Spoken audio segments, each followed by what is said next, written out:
Kaya ang ginagawa nila. Ang masarap ang kanilang hinahanggang pagkain para mamaya.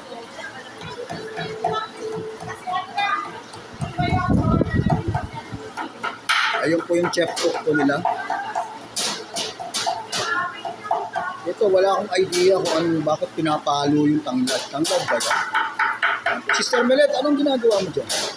Pipit-pit ka. Tanglad. Tanglad? Parang kailangan pitpitin.